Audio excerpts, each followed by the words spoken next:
So when someone comes to sign up, because you've been doing this for nearly 4 years now, so you've been at this for a while. So I'm on the TaskMagic website, as I said, taskmagic.com. I don't see, unless I'm just missing it here, I don't see the pricing model. So how do you guys make your money? How do you charge? How is it based on a per automation? Is it based on a flat SaaS monthly fee based on tiers? How do you guys make your money? How do you charge? How do customers pay you?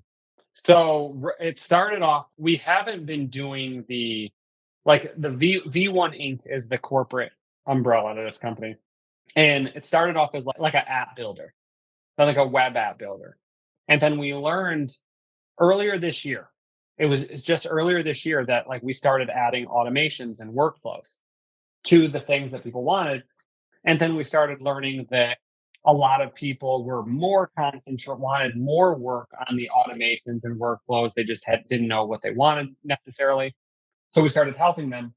And we started working around the pricing of what like Zapier was. And it's like, don't think you could get, I think if you added conditional logic to a step, it was like 75 a month on Zapier, something like that, like paid monthly. So I was like, okay, how much would I pay for someone to monitor and manage it? It was like $100. So it's like, cool. So what if it was also unlimited?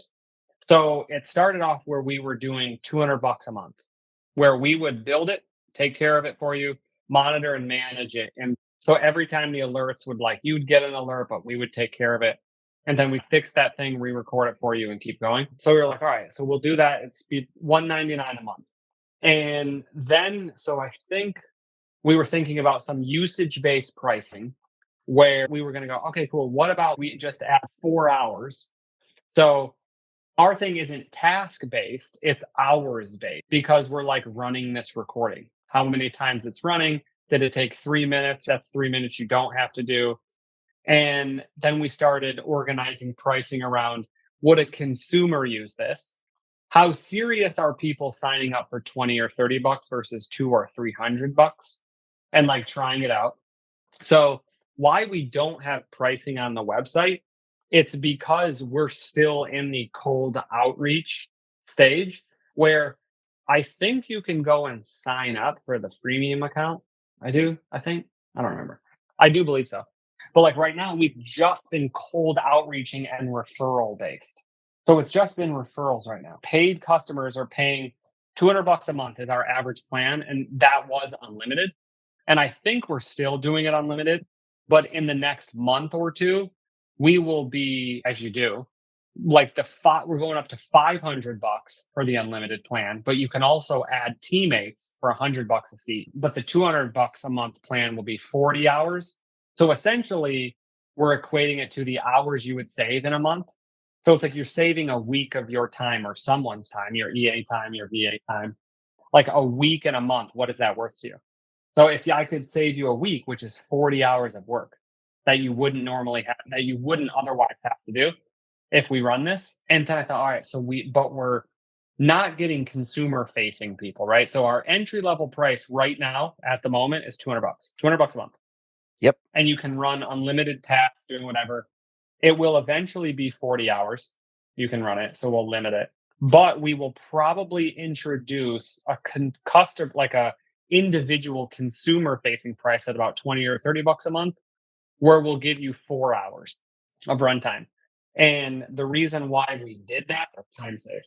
And the reason why we're doing that, and I'm still in decision about it, because the churn rate for something that low, I've learned over the course of running SaaS companies, is you'll get people to just come in, do it, and not commit to anything. And you're like, oh, and then the product has to be way more on point, and you got to way more because you got to convert them and you got to level them up by themselves.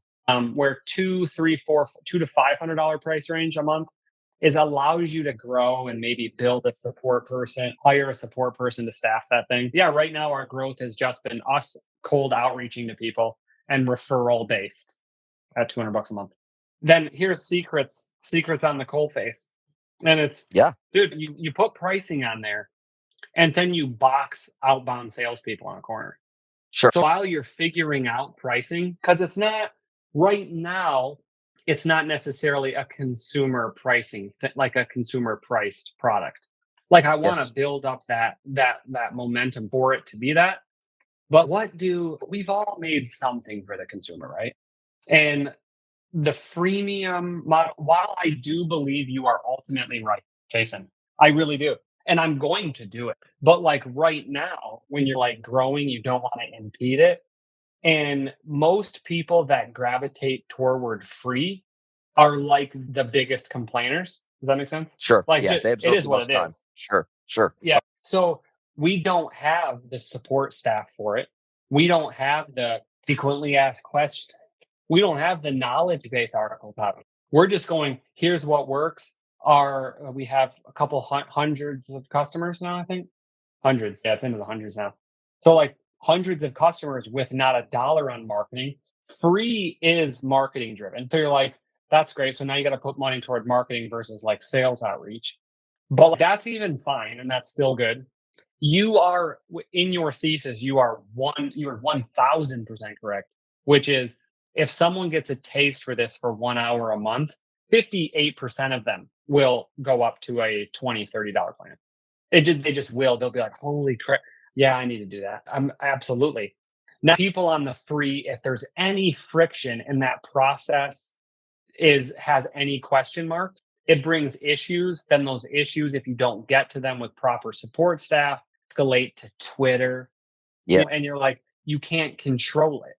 So there's a lot of benefit from working like white glove at the beginning while you're like really fermenting the process with like your product and making sure that like the onboarding is perfect. Everyone can self onboard. The second thing, I'll give you a little behind the scenes here, is like we don't have a DevOps person on staff. Like we have 3 engineers, but no DevOps personal person, like just straight DevOps because we're resource constrained. And you're thinking, okay, so how do you make that freemium work? Because every time someone we wanted like extra secure privacy. So we put like at $200, we can put everyone on the virtual private server. Like we can do that because there's money there. Sure. Now we'd have to change the infrastructure. No, that makes sense. Man, absolutely love it. Jeremy, this has been very eye-opening. TaskMagic sounds like an amazing platform. I think for any e-commerce merchant out there, any service provider, any agency, anybody who's employing EAs or VAs today, I feel like TaskMagic will be a fantastic fit for them. It sounds like you're absolutely on the warpath for growing this business again, your next business to 7-8 figures. So that's very exciting. You've clearly got a path, you've got a vision, you know what you want to do, you know how you want to do it.